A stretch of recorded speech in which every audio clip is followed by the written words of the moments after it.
sapeurs qui ont décidé de nous rendre visite. Eh bien, la SAP sera au rendez-vous aujourd'hui. La SAP sera bien sûr au rendez-vous. Et bien sûr, un sapeur sera célébré. Vous allez comprendre que l'art de la SAP nourrit son homme. Sur ce, on se positionne, car à 12h GMT, on est tous. Eh oui, merci les gars.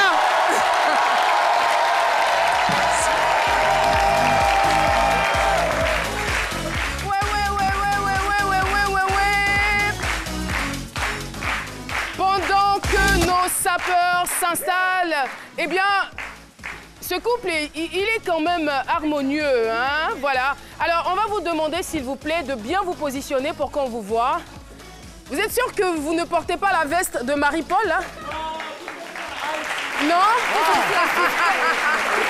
C'est pas très clair. Et voilà.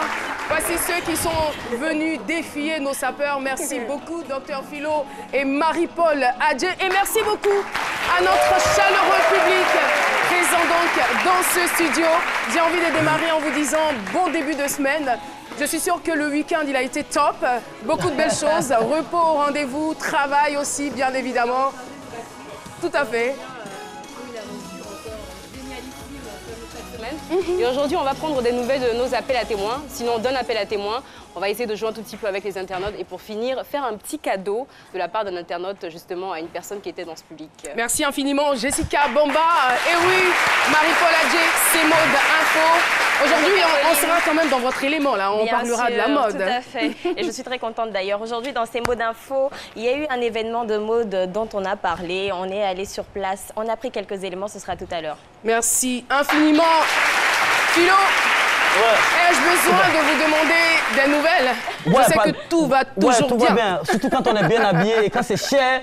Et voilà, super bien. Et surtout quand ça ne nous appartient pas. Non, tu vas dire que c'est pas la veste à Marie-Paul. Hein. Franchement, je vous dis en même temps, si vous avez aperçu Marie-Paul quelque part avec ça, c'est de la pure coïncidence.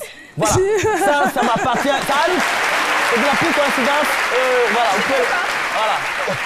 Merci, Dr Philo. Eh bien, nous allons recevoir une personnalité du monde de la SAP. Tout le monde le connaît, en fait. Je dirais, des personnes d'une certaine génération savent qui il est. Il a laissé des empreintes indélébiles dans la mémoire d'une certaine génération, je dirais de plusieurs générations même. Eh bien, à l'état civil, il s'appelle Antoine Ouada. Il est ambassadeur de la SAP, que dis-je, roi de la SAP. Vous aurez le temps d'écouter son témoignage et de connaître son histoire. Mesdames et messieurs, merci de recevoir Djobala. Eh oui, qui le cru? Djobala, le roi de la SAP. Eh oui, facilement identifiable avec sa cravate nouée comme un nœud papillon. Dans cette belle tenue écossaise, Djobala, bienvenue sur notre plateau. Merci. On est content. Les lunettes pas comme les autres. Hein. Vous ne faites rien comme les autres. Vous êtes différent, unique, particulier, singulier. Merci. Ça, c'est vous. Merci. En tout cas, on est heureux de vous recevoir. Merci. Qui l'eût cru? Djobala. Je suis là. Ça va. Tout simplement. Sur ce, je vous invite à retrouver Dr Philo pour le décryptage de notre thème intitulé « Mon nom est Djobala, le roi de la SAP ». C'est parti.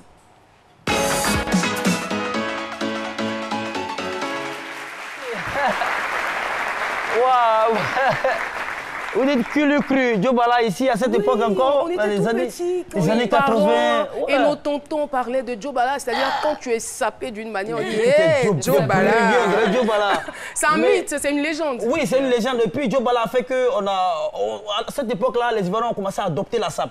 Parce que nous, on ne s'intéressait pas trop à ça. Nous, on s'habillait en fonction de nos différentes régions. Mais Djobala est venu là, de son Congo natal, il est venu nous imposer ça. Et quand même, on a dépensé quand même à cette époque. Parce qu'on voulait faire comme lui. Donc, comme vous dites, là. vous mettez dedans.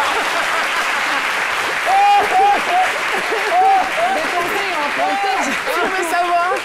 Non, mais heureusement qu'à cette époque-là, on parlait de miracles économiques, dont on avait l'argent sans nous disions. C'est ça. Il y avait des miracles économiques. Et puis, il y avait aussi comment on appelle, Baba Diarra, le monsieur qui mangeait. C'était eux, c'était pas Djobala. C'était eux les stars. Un gars qui mangeait façon. Oui, Baba Diarra. Ouais, mais lui, c'est les Congolais qui ont enlevé ça là, lui, hein. Père son âme, oui. Au fait, il allait manger, là, il n'a pas averti les propriétaires terriens. Donc, il a même, c'est-à-dire, il pouvait mettre 5 sacs de riz. Mais quand il allait ça, oui, attends, vous n'avez pas vécu, Baba Diarra? Ah, Attends, on vous parle là, mais vous pensez quoi? Quand je parle souvent, apprenez notre c'est de l'histoire que j'ai fait, je vous dis ça. Je dis pas 15 jours, je vous dis ça même ça. Ah bon? Oui, à cette époque, il n'est pas allé voir les propriétaires terriens. Il est venu s'installer au stade de Korogo là, le stade était plein à craquer. Moi, j'ai quelqu'un qui m'a eu 5 sacs de riz. Même poignée, il n'a pas fini. Parce que là, pour attacher ça, oui, il n'a pas pu manger. Il est resté là comme ça. Mais je vous dis que c'est bien, c'est bien. Moi, je dis, à l'université, on parle de criminologie. Si on peut parler de sapologie, même pour étudier cela, même ça l'aide bien. C'est pourquoi on donne des conseils. Quand on parle, on dit non, nous, les humoristes, on se moque des gens. Nos parents baoulés qui portent, quand on est violé, ils portent. Oui, attendez, vous connaissez ça? Quand on est violé, si pantalon gris, ça, là, ça ne peut pas donner myopie. Mais on vous dit, il faut agencer la couleur. Non, mais attends. Ça dépend aussi du film, ça dépend du style de la personne. On l'a dit ça parce qu'on se moque d'eux, c'est la vérité. Il faut agencer la couleur. Tu ne peux pas mélanger la couleur à l'aide d'un film. Elle va te mélanger aussi. Et donc vraiment, vous faites bien de conserver cela. Moi, je suis très étonné de vous voir. Moi, pour moi, Joe Bala, c'était une canne. Donc on veut dire que la sape même là, ça rajeunit, Et il paraît que les grands sapeurs sont très avares. Et nous, c'est ce que les gars disent. Ils sont très avares. On aura le temps de le vérifier. Merci beaucoup, Docteur Philo.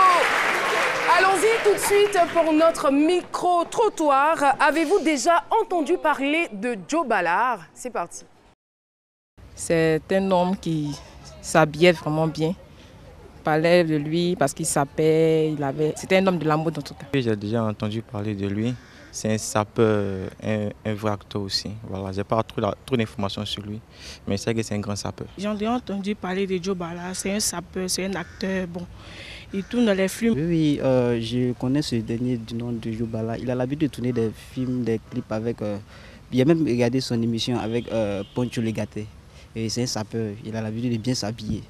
Joe Ballard, non. Je n'ai jamais entendu parler de lui. Joe Ballard, pour moi, le nom est familier, mais en réalité, je ne sais pas de qui il s'agit. On dira tout simplement que 85 ou 90% des gens, si on veut se fier bien sûr à ce sondage-là, connaissent Joe Ballard. Alors, c'est en classe de première que Joe Ballard décide d'abandonner les études pour devenir bijoutier. En 6 mois déjà, il bat tous les records et il devient millionnaire. Avec 25 millions, il se retrouve très jeune, adolescent, je dirais, à Paris. Qu'est-ce qui se passe, Joe Ballard? Bon, vous savez que la sape, c'est dans le sang. Moi, j'étais bijoutier. Il y a des sapeurs qui venaient tout le temps à Brazzaville pour les vacances. Ils venaient frimer, tout ça là. Je me suis dit, bon, je vais un peu aller approfondir mon métier en tant que bijoutier en France. Et quand je suis arrivé en France, les habits m'ont dérouté, j'étais obligé de partir par les vêtements. Et puis les grands couturiers m'ont pris. Quand vous dites ça m'a complètement dérouté, vous vous attendiez à quoi en allant en France? Non, moi je suis allé en France pour approfondir mon métier en tant que bijoutier. D'accord. Je ne m'attendais pas à arriver en France, je deviens le roi de la sape ou sapeur. C'était pas ça, c'était pas mon but. Ah, c'était pour vraiment aller approfondir mon métier. Et après, bon, je suis rentré dans... J'arrive à Paris, je vois les gens en jean. Je dis, mais c'est quoi ça? On venait tromper les gens d'Afrique. Au moment où j'ai votre jean, mais ça c'est pour les mécaniciens. Le jean n'est pas fait pour un corps aussi sensible que le mien. Et c'est là où j'ai lancé les gens de jean. J'ai commencé à mal parler de jean. Et on a fait un concours qui s'est passé au Rex Club, dans une boîte de nuit. Il fallait élire le plus grand sapeur de la place de Paris. Il y avait les grands couturiers, les parcours là-bas. Mais attendez, je veux dire que, est-ce que déjà, quand vous êtes face à ce choc-là, est-ce que vous vous lancez dans le domaine de la mode? Oui, ce choc m'a poussé d'être... J'ai d'abord commencé à être mannequin. D'accord. À partir de mannequin, je me suis dit non, il faut que je continue, j'approfondis. Je suis allé dans une école de styliste modéliste. J'ai tout eu, et puis après, bon, je me suis lancé maintenant. Après, il y avait des concerts, il y avait des défilés de mode dans le monde entier qu'on va appeler. J'ai parcouru quand même 95 pays, uniquement pour faire les défilés de mode, pour qu'on me voie. Donc ça m'a avancé, ça m'a apporté. Vraiment, je suis parti loin de cette affaire. Donc, et il fallait une soirée, quand même, élire le plus grand sapeur de la place de Paris. Paris, c'est la capitale de la mode. Tout à fait. Voilà. Donc il fallait qu'il y ait des grands couturiers. Tout le monde était là. Et c'était au Rex Club, des années 81. Et c'est là où on m'avait élu le roi de la sape. Il y avait combien de candidats environ? Il y avait plus de 100. Plus de 100 candidats. Toutes les nationalités confondues. les blancs, les noirs, tout. Et je suppose qu'il y avait plusieurs marques représentées. Oui, il y avait plusieurs marques. Non, chacun pour présenter sa marque. Bon, il y avait les grands couturiers comme le Paco Rabanne qui était très connu. Il y avait le Saint-Laurent, le Dior, les Suruti, les Kenzo. Tout le monde était là. Donc, quand vous êtes devant ces gens-là, il faut prouver.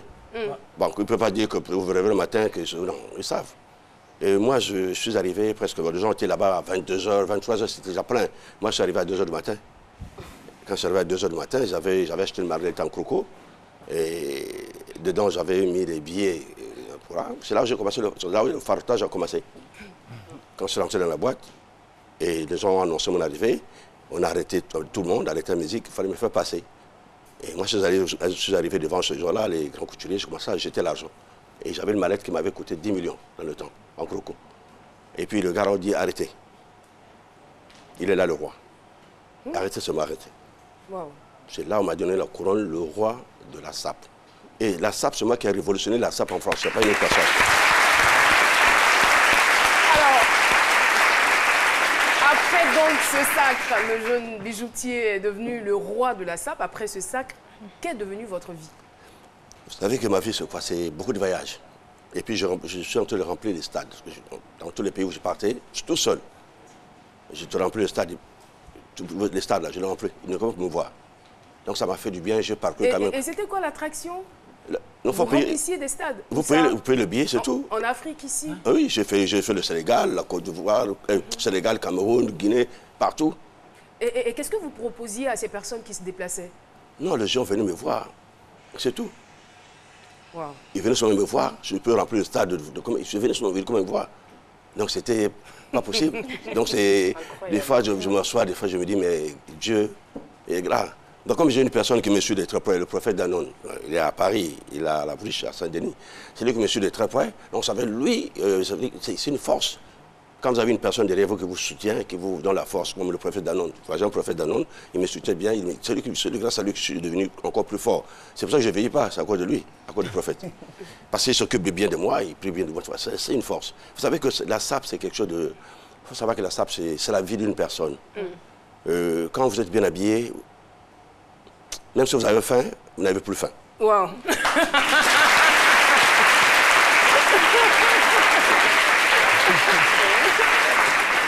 Et pourtant, un sage a dit un homme qui a faim n'est pas un homme libre. Non, non, vous savez que quand un sapeur est là, tu vois, s'il y a la sauce graine là, il ne va pas manger ça parce qu'il ne va se salir. Donc il faut d'abord qu'il enlève la veste, qu'il enlève ce qu'il a porté, qu'il finisse de manger la sauce graine et il s'habille encore. Parce que si ça se salit là, mais si on dit sort, il va faire comment? C'est pour ça que l'habit fait le moine. C'est une attitude en fait. Voilà. Chez vous? Ouais, non, pas chez nous, c'est tout le monde, parce que l'habit fait le moine. Si le moine a été connu, c'est grâce à l'habit, grâce à sa tenue. Parce que quand vous êtes bien, vous voyez la différence, là où je suis là. Il y a une différence par rapport à tout le monde. Ah oui, absolument. Ça n'a pas l'habitude de voir un homme. Voilà. Mais c'est les Écossais, c'est leur coutume. Ils portent que ça, que ce soit le président de tout le monde, c'est l'Égypte, même à l'école. Donc, ça veut dire qu'il faut faire, quand vous êtes roi, il faut faire une différence toujours. Il ne faut pas que vous arriviez, tout le monde est comme vous. Parce que si je mettais les vestes, on devait être ensemble, pareil. Ouais. Mais j'ai fait la différence. Et c'est ça, il faut crier toujours. Vous avez vraiment fait la différence parce que vous nous envoyez plusieurs messages. Oui. Je veux dire, quelqu'un qui a l'habitude de s'habiller classique ne mettrait pas, par exemple, une chemise carrelée sur, on va dire, ce gilet écossais. Non, mais c'est là. Sous ce gilet écossais, ouais. Parce que ça fait plusieurs carreaux, ça nous envoie beaucoup d'informations. Non, non, ça n'a rien à voir. Vous savez que les couleurs, c'est quoi? Je ne parle même pas des couleurs, je parle plutôt des motifs. Non, les motifs n'ont rien à voir. Vous savez, vous ne vous habillez pas pour les gens. Vous habillez pour vous-même, d'abord. Ok. L'habit, ça veut d'abord, c'est vous-même. Vous pouvez prendre ce que vous voulez porter là, vous sortez dehors, ça vous regarde. Donc, vous n'êtes pas, parce qu'on ne sera pas pour s'habiller pour les gens. Vous mettez ce que vous voulez porter pour vous-même, pour vous avoir... Bon. Mais quand on est devenu une référence de la mode comme vous, est-ce qu'on s'habille pour soi-même? Parce que vous avez déplacé des mondes, vous avez rempli des stades, comme vous nous l'avez confié il y a quelques instants. Oui. Je veux dire, là, c'est pour les gens désormais. Non, mais je m'habille... Non, d'abord, c'est moi-même d'abord. C'est vous-même d'abord. Parce que quand je sors, il faut que je me mire d'abord, je vois est-ce que c'est bon ou c'est pas bon. Avant de sortir. Bon, comme j'ai fait au moins 1 heure de temps pour choisir ce que je veux porter, j'ai le temps, des fois j'ai des problèmes dans la maison pour savoir... moi, je me réveille à 5 h du matin, de fois la nuit, je me réveille pour ranger ce que je veux porter du matin. Donc je me réveille la nuit, je dis, qu'est-ce que je vais porter quoi? Ça, je mets d'abord la sélection, je dors. Et puis je me réveille, je dis, je vais porter ça. Vous rêvez à la Ah ouais, je rêve sur les vêtements. Vous conjuguez peut-être là-dessus, oui, Jessica. Mais justement, tout à l'heure, vous disiez que finalement, on s'habille pour soi-même. Oui. Mais dans la mode, il y a quand même... D'abord, oui. Mais dans la mode, il y a quand même des codes. Est-ce que chez les sapeurs, il y a un code, par exemple? Est-ce que être sapeur, ça veut dire arborer un style qui est, excusez-moi, un tout petit peu extravagant? Parce que là, je les vois, ce n'est pas du tout classique. Ce n'est pas une tenue que tout le monde pourrait mettre. Est-ce que justement, la sape, ça rime avec couleurs flashy, motifs inhabituels? Est-ce que justement, il y a des codes? Non, dans la sape, il n'y a pas de code. Chacun met ce qu'il peut mettre. On porte tout ce qu'on veut. En tout cas, toi même lui, là, tu vois, il a mis son blazer. Moi, je ne suis pas sapin. Donc là, par exemple, lui, tel qu'il est. Non, mais lui, il se sent bien comme il est. Oui. Donc, tu te sens bien, non? Je suis à l'aise dedans. Voilà. Donc, ça veut dire qu'un sapeur...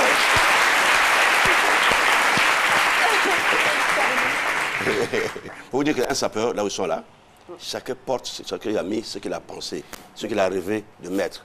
Donc là, il se sent bien. Donc chacun peut mettre ses couleurs qu'il veut. C'est lui. Ouais. C'est lui, c'est lui-même. Je sais que bon, il faut que je flash, il faut que je fasse ça. Le sapeur, ce sont les matchs vus. Un sapeur, il faut qu'on le voit. Ok, d'accord. Donc, justement, moi, j'aimerais parler de votre cravate. Oui, ça, c'est une cravate, une nouvelle cravate. De la nouée. C'est une cravate normale. Vous auriez pu porter simplement un nœud papillon. Non, non, c'est une cravate que j'ai créée, le style que j'ai créé, Jobala. C'est une cravate normale. Si une personne a une cravate ici, je peux vous le nouer tout de suite là. Donc c'est une cravate normale. Toutes les cravates que vous avez, c'est pareil. C'est la même cravate que vous avez. C'est la manière de nouer. En tout cas, ça se voit que Jobala n'a pas envie d'être comme les autres. Oui, Marie-Paul, moi, je voudrais savoir, il y a une différence entre la SAP, donc Société des ambianceurs et des personnes élégantes, et la sapologie. C'est bien cela? Non, il n'y a pas de différence. Tout le monde est sapeur, tout le monde est sapologue. Donc, je vois aucune différence. Donc, je ne peux pas dire, bon, étudier la science, d'accord, c'est la sape aussi que j'étudie. Bien sûr. Donc, c'est pareil. Donc, les sapeurs, c'est des sapeurs. Tout le monde, ils sont là, ils peuvent sapologue, ils peuvent sapeur. Je vois qu'il n'y a aucune différence, que je peux dire qu'il y a une différence. Il n'y en a pas. D'accord. Mais vous, quelle est votre particularité? Puisque les gens vont au stade, vous dites que vous avez fait le plein des stades. Vous regardez quoi? Un artiste, quand il va, il a plusieurs chansons. Mais vous, quand vous venez, vous changez, vous défilez. Vous savez que... Moi, je ne comprends pas. C'est comme si vous alliez vous participiez à des défilés de Vous savez que moi, je n'ai plus de stade seul. Ouais. Bon, vous renseignez-vous. Il y a eu même eu des morts au Sénégal. Vous savez, même dans le temps, pour me dire bonjour, il fallait payer. Ouais.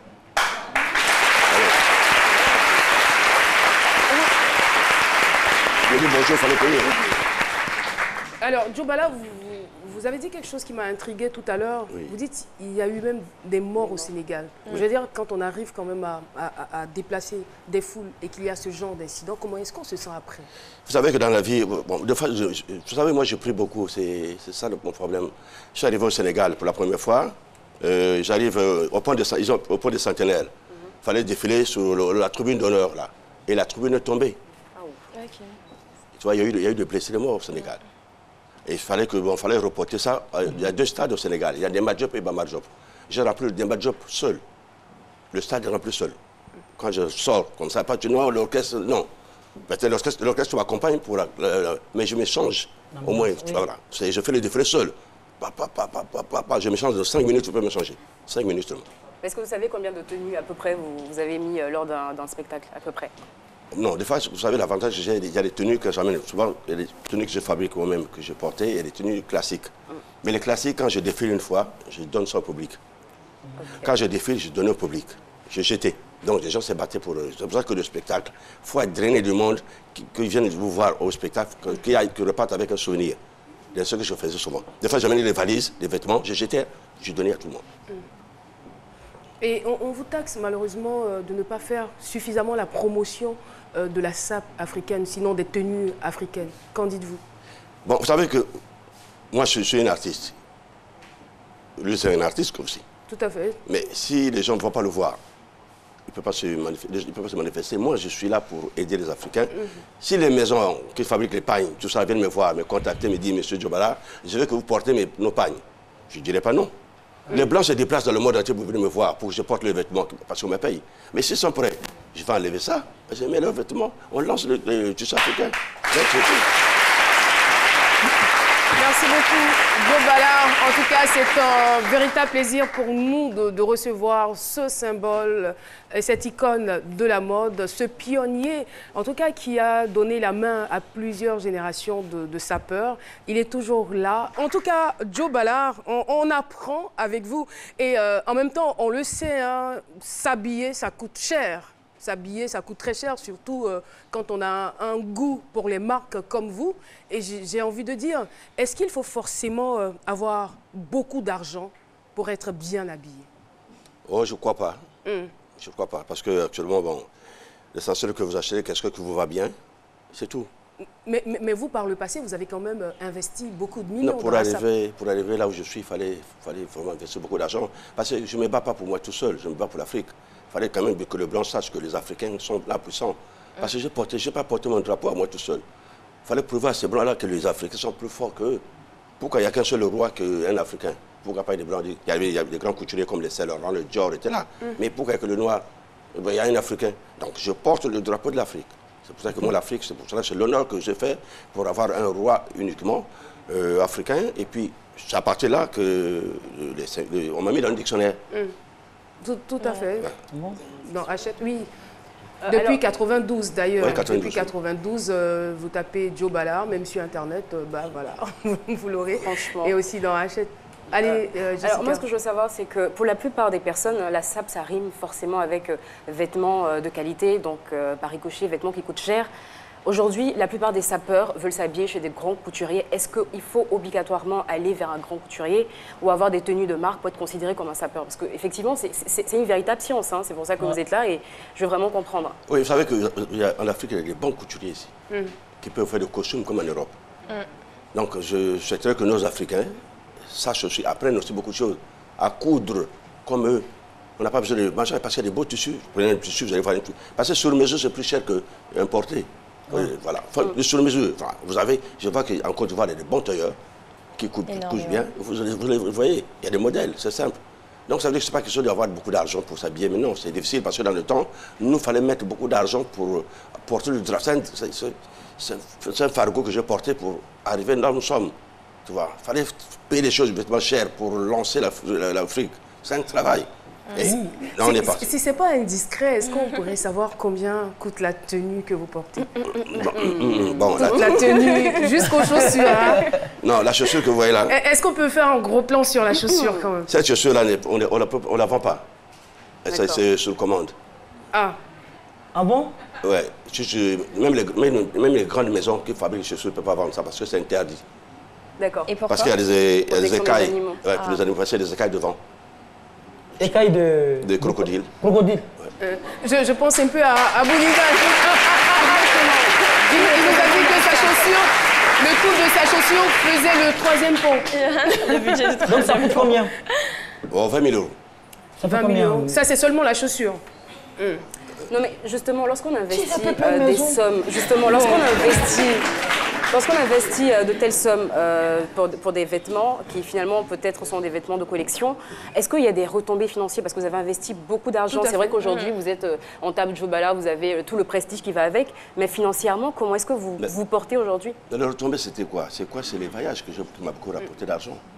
Parce que quand on m'est déplacé, par rapport à quand je partais aux États-Unis, en Italie, il y avait quand même 20 000 €, 30 000 € qu'on me payait pour le voyage. Donc c'est ce qui m'a rapporté parce que j'ai dépensé, mais j'ai récupéré plus que ça. Parce que pour me voir, il y avait des moments, des pays où j'arrivais, je m'assois comme ça, et là c'est bloqué. Pour me dire bonjour, il faut payer. Bah oui, il faut payer. Et puis bon, des fois on arrive, on encaisse l'argent, voilà. Il dit c'est moi bonjour. Et ça c'est voilà. On ne se rend même pas compte de la chance qu'on a en fait. Dans la vie, vous savez que c'est ce que j'ai fait moi dans ma vie, c'est faire un travail qui est fou. Des fois je me réveille, je me dis mais merci Dieu. Merci Dieu, parce que des fois je m'assois, je me dis mais j'ai fait quoi pour arriver là? Des fois je me demande mais il y a des gens qui non, quand je vois des fans pleurer, machin, je dis c'est la vie, on est des stars, on ne peut pas. Moi j'adore les fans, j'adore les gens qui m'aiment, j'adore les gens qui aiment la culture. Et je veux savoir, les grandes marques dont vous avez fait la promo des chaussures et des vêtements, est-ce qu'elles ont songé à avoir des marques, je dirais, de chaussures ou de vêtements estampillé Joe Bala? Non, mais après, je me suis retiré d'eux. Il fallait créer ma marque. Et tout ce que je porte là, c'est Joe Bala. Ah. Tout ce que je porte, même chaussures, c'est Joe Bala. Donc, tellement que je les ai rapporté beaucoup d'argent, je me suis dit, mais pourquoi pas porter moi-même? Et je porte ma marque, ma griffe, Joe Bala. Et donc, tout ce que je porte comme costume ce soir, c'est la griffe Joe Bala. Donc, c'est pour ça que je veux qu'on prépare le festival de la SAP en Côte d'Ivoire, parce que vous savez que la Côte d'Ivoire, c'est un grand pays que vous voyez. Bon, d'abord, moi-même, je suis ivoirien. Déjà, je me rappelle le 7 ici, c'est pas ici, avec le feu Fulgence Cassis. C'était ici. Donc, quand je suis rentré là, j'ai vu ça. C'est vrai que ça a beaucoup changé. Ça m'a coulé, j'ai coulé l'âme à l'entrée parce que je me rappelle. Oui, allez-y. Ça c'était avant, nous, quand même. Heureusement, nous, on a eu la chance de ne rien débousser pour vous saluer ce matin. Voilà. Non, je vais dire que c'était avant. Est-ce que Joe Bala, parce que Joe Bala, j'ai dit, c'était dans les années 80 et autres. Mais aujourd'hui, franchement, moi, il y a longtemps, mais je n'ai même pas entendu parler de vous. Qu'est devenu Joe Bala aujourd'hui? Pourquoi on n'entend plus parler de vous? Est-ce que Joe Bala est tombé entre griffes, comme le disent les Ivoiriens? Vous savez que quand quelqu'un tombe, ça veut dire qu'il est mort. Quand quelqu'un tombe, il est mort. Pas forcément. Non, j'arrive. Nous, c'est dans notre jargon, en fait. Quelqu'un dont on n'entend plus parler, on dit non, mais c'est philosophique, c'est un langage. Vous voyez là, c'est dans Black Micmac. Là, c'est dans le film, j'ai tourné dans Black Micmac. Vous savez qu'une personne qui est tombée, ça veut dire qu'il est mort. Je ne veux plus me faire, je n'ai pas envie de me montrer. Donc, j'ai refusé les chaînes de télé en France, les journaux en France, la France, je ne veux plus qu'on parle de moi. Je vais quand même laisser les autres aussi prendre la place. Quand je vois les Ben Moukassa, les Massons venus, c'est bien.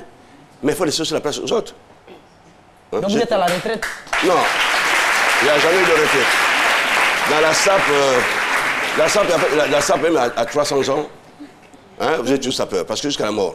Alors, Joe Bala, on sait que vous êtes également président de l'association Jeunesse et Développement. Et qu'est-ce que vous faites concrètement au sein de cette association? Mon association, c'est pour aider les jeunes. Vous savez que je l'ai créée parce que quand je voyage beaucoup dans les pays d'Afrique, il y a des problèmes en Afrique. Alors, je l'ai créée pour... Normalement, c'est pour aider les jeunes dans les régions. Créer les écoles, les formations dans les régions, au lieu que les jeunes là viennent en ville. Si les gens pouvaient créer les métiers dans ces régions-là, dans toutes les régions d'Afrique, vous arrivez dans une région, vous dites, bon, qu'est-ce qu'il faut ici? Vous faites ça. Vous créez une école de mécanique, peinture, tout, c'est ce que vous voulez. Voilà. C'est ce qu'on devait faire au moment pour aider ces jeunes-là. Parce que quand un jeune, tout le monde ne peut pas aller à l'école, mais quand quelqu'un prend un métier, ça peut l'amener loin. Le gars, lui, il est comédien, il a choisi. Donc, tout le monde ne peut pas être des diplômés. Mais il y a des gens qui ont des dons, mais il faut les donner ces dons-là, il faut les aider. Cette association est pour aider les jeunes. Moi, c'est pour ça que ici, je vais dans les régions, je demande aux jeunes, qu'est-ce que vous voulez? Vous les aidez. Ils ne vont pas venir à Abidjan, ils vont rester dans leur région, parce que dans leur région, il y a tout. Parce que vous les avez aidés. Mais si vous ne les aidez pas, ils sont obligés de venir à Abidjan. C'est ça. Donc, il faut aider ces jeunes-là dans toutes ces régions. C'est ce que je faisais moi. Je fais toujours parce que quand j'arrive au Congo, je partais dans toutes les régions.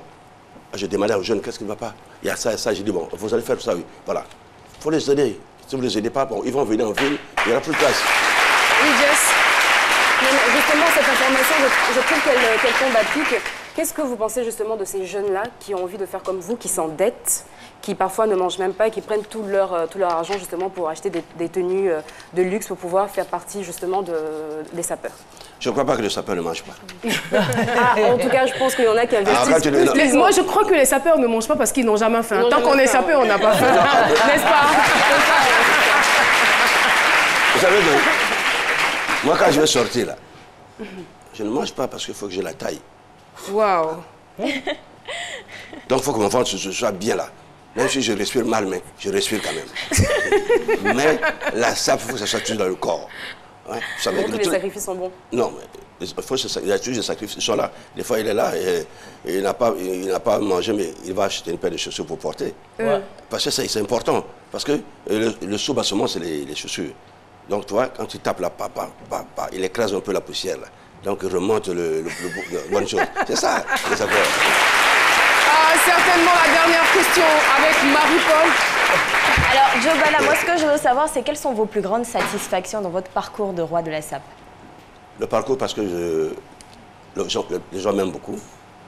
Et je voyage beaucoup.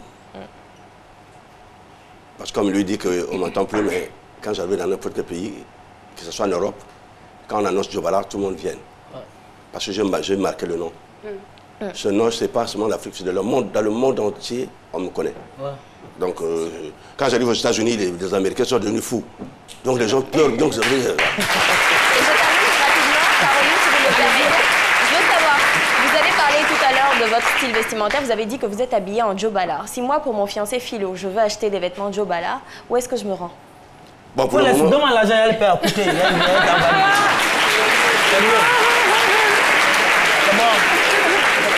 Bon, là, pour le moment, j'ai amené quelques collections, quelques costumes que j'ai amenés, quelques cravates, quelques chemises que j'ai amenées à la marque Djobala. Ceux qui le veulent, qui viennent, ils ont, ça c'est en promotion, donc ça veut dire que c'est des dons en promotion, mais quand même donner quelque chose, mais on te donne ça à un prix dérisoire. Merci beaucoup Djobala d'être venu sur notre plateau.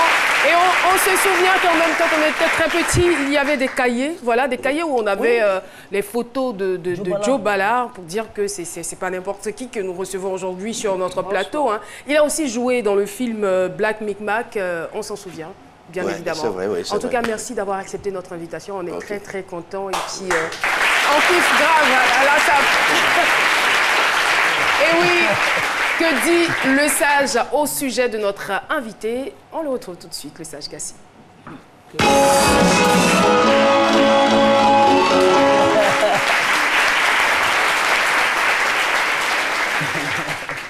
Bonjour le sage. Bonjour Caro. Je me demande bien qu'est-ce que je pourrais dire de nouveau sur ce vieux phénomène qu'est l'habillement. Bien se vêtir a toujours et en tout temps été une grande préoccupation pour l'humain. Chez nous même en Afrique, nous ne sommes pas en reste. Nos rois et reines faisaient des habits de luxe et des bijoux de luxe, des signes de royauté et de noblesse.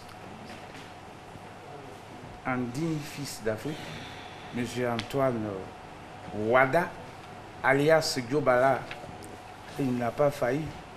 Il a ça, cette graine-là aussi, dans les gènes. Et il le manifeste bien. Et il a démontré à l'Europe, à l'Occident. Chez nous, il y a un proverbe qui dit ça a Simon Ogma Flensi, à Dima. Yo. Quand on se lance dans l'habillement, surtout dans l'habillement de luxe, il faut avoir les reins solides. Mais pour ceux qui n'ont pas ces reins solides et qui sont tentés, moi je leur recommanderais plutôt d'utiliser le peu qu'ils ont pour chercher à en avoir assez. Et quand ils en auront assez, alors ils pourront imiter son excellence, M. Djobala. Merci beaucoup. Message à Cassie. Et voilà, ça résume un tant soit peu le parcours de notre invité. Hein. Voilà, il a décidé d'arrêter les études parce que ça n'allait pas trop, certainement financièrement. Et puis, il ne s'est pas juste lancé dans la SAP. Il a commencé par être bijoutier. Il a travaillé, il s'est surmonté, il s'est surpassé et il a battu des records. Il a eu beaucoup d'argent, il est parti en France pour se perfectionner. Et voilà, la mode qui était dans son sang l'a rattrapé. Il a investi comme il se devait dans la mode. Et puis aujourd'hui, on le retrouve sur le plateau de C'est Midi. Comme il a dit, tant que tu n'es pas mort, on ne peut pas dire que tu es tombé. C'est-à-dire que même s'il y a eu des moments de flottement ou de latence, on finit toujours par se relever. Aujourd'hui, il a sa propre marque. Merci beaucoup pour cet enseignement. Merci d'être passé sur le plateau de C'est Midi. On va évoluer et rester toujours dans le domaine de la mode. Ces mots d'info, c'est avec Marie-Paul Adjé et c'est tout de suite. Bonjour à tous. Merci. Bonjour à tous. Alors, il faut dire que notre styliste, le styliste de l'émission qui est Éloi Sessou, était récemment en tournée en Europe. Bisous Éloi. Il était récemment en Europe pour présenter sa collection Cinéwax à la caravane des cinémas d'Afrique à Lyon. La semaine prochaine, on va retrouver Éloi, toute son actualité. Te dire, mais ça, c'est un vrai affairage. Non, oui, ça, c'est un affairage. Donc, la semaine prochaine, c'est spécial Éloi Sessou le lundi. Restez connectés. Continuons sans plus tarder. Il y avait la Place Fashion Week du 13 au 14. On y était. Regardons ensemble l'élément vidéo.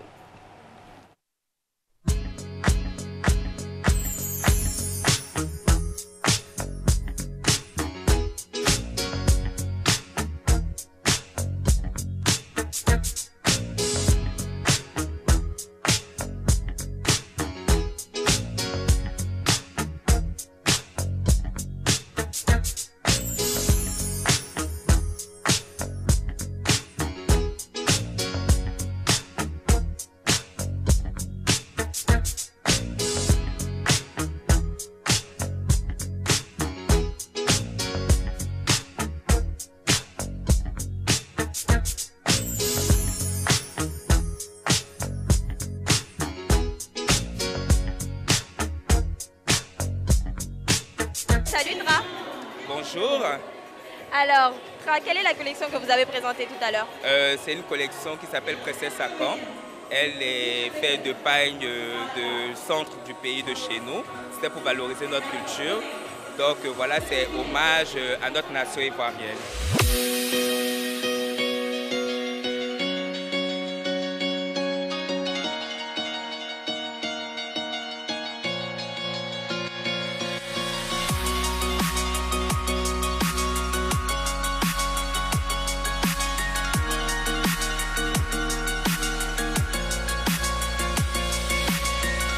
Nous sommes en présence d'Adayo Kaku, qui est l'égérie de la Place Fashion Week.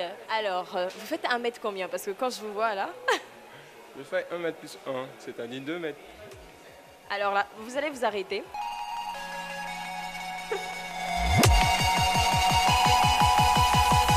Alors, vous avez commencé dans le milieu de la mode, ça fait combien de temps? J'ai commencé la mode, ça fait 5 mois à l'agence.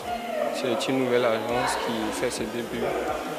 Et depuis lors, je me sens vraiment heureux dans ce milieu, dans ce domaine qui est la mode. Alors nous, on vous souhaite bonne chance et puis on espère vous voir sur l'été, surtout l'été, en train de défiler pour tous les grands stylistes. On va faire un coucou à la caméra.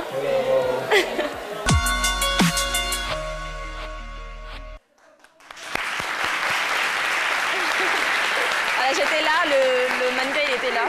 Grande différence. Alors Joe Bala, vous qui êtes le roi de la SAP, qu'est-ce que vous avez pensé de tous ces stylistes ivoiriens?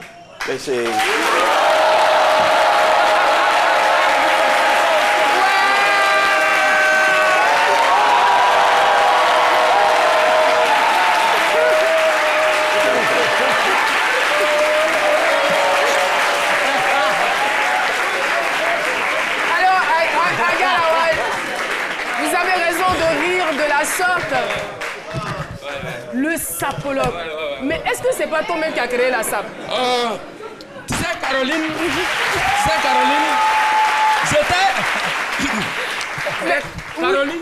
j'étais tendue à la maison et puis j'ai aperçu un monsieur qui est venu à la télévision. Un coup, j'ai vu. J'ai dit, mais le monsieur, il est à Paris. Hein? Donc, je suis descendu rapidement, j'ai pris la voiture et puis j'ai couru, revenu dans la clôture de la voiture. Attends, pourquoi tu me pousses comme ça?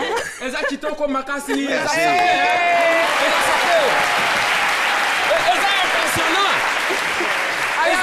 trop impressionnant. Regardez les uniformités, les costumes qui est sur lui. Tu sais quoi? Ils ont trop sapé. Agalawa, tu sais pourquoi je suis contente? J'ai eu peur pour toi, je pensais que tu allais te noyer. Bon, d'accord, il s'est pas noyé, on applaudit Agalawa qui a fait le plan du palais de la culture. Eh bien, c'était le samedi dernier, Agalawa, que nous vaut donc l'honneur de votre présence sur ce plateau. Tu sais, je suis pas lourd, donc quand il tombe sur l'eau, il flotte. Ah là là, on est vraiment content de toute cette solidarité. Je voulais m'incliner devant ce monument d'abord, parce que vous savez, nous on est sapeurs, mais tu sais, là on ne peut plus parler. Parce que quand un projecteur est là, torche peut faire quoi? Rien. Tu vois? Donc vraiment, respect papa. Alors donc je suis là effectivement, Caroline, pour utiliser les antennes de la RTI, pour dire merci d'abord à la RTI, dire merci à tous les partenaires qui m'ont accompagné dans cet événement, dire merci aux ministres qui m'ont accompagné, monsieur le ministre Jean-Claude Kouassi, qui a accepté de parrainer cet événement. Il y avait aussi le ministre de la Culture, madame Afoussiata Bamba. Vous étiez là, c'était bien. Je dis merci au public, je dis merci à la population ivoirienne. Et en même temps, je dis merci au grand ensemble des humoristes de Côte d'Ivoire, y compris Philo et le plateau de ce midi, pour nous avoir donné un coup de main. Et vraiment, merci beaucoup. Merci de vous montrer. Au final, je dis merci au Seigneur Jésus, voilà, de nous avoir permis de jouer sans qu'il y ait la pluie. On a donné champagne au génie des ouvriers. On a donné champagne. Et ils disent non, ils voulaient pizza. Merci. On dit attendez, vous n'avez pas faim. Merci beaucoup. Alors je vais te donner l'occasion de lire la question du jour. C'est la question qui va permettre à 2 personnes de gagner 100 000 francs. Allez-y. Question du jour. Quel artiste était l'invité spécial du vendredi? Réponse A. Réponse A, Chantal Taïba. Réponse B, Reine Pélagie.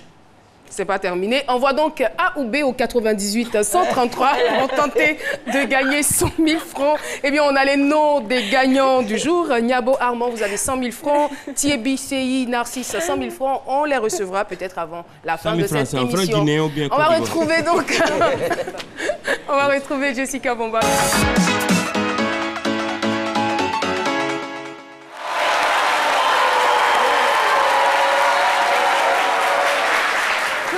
Qu'est-il devenu? Alors aujourd'hui, on s'intéresse à un de nos appels à témoins qui est passé sur ce plateau, Iron Bibi. Je pense que tout le monde s'en souvient. Il faisait 170 kilos, il avait à peine 25 ans et il était champion de log lift. Iron Bibi, tout dernièrement, je crois en avril, au début du mois d'avril, il a été sacré champion du monde de log lift ou porté à l'épaule. Il arrivait ex aequo donc avec le Britannique Eddie Hall lors des championnats du monde en Angleterre. Donc il devait battre le record. Je pense qu'il a déjà battu le record européen qui était de pouvoir soulever 212 kg. Il en a soulevé 213, donc avec le Britannique Eddie Hall. Et justement, pour pouvoir savoir qui allait être le champion, eh bien, il fallait soulever 230 pour pouvoir battre le record qui était de 218 kg. On regarde. C'est lourd. Ah, c'est bon. Bring this home, Iron Bibi. Bibi, a confident man. He will need your assistance, please. Raise it up.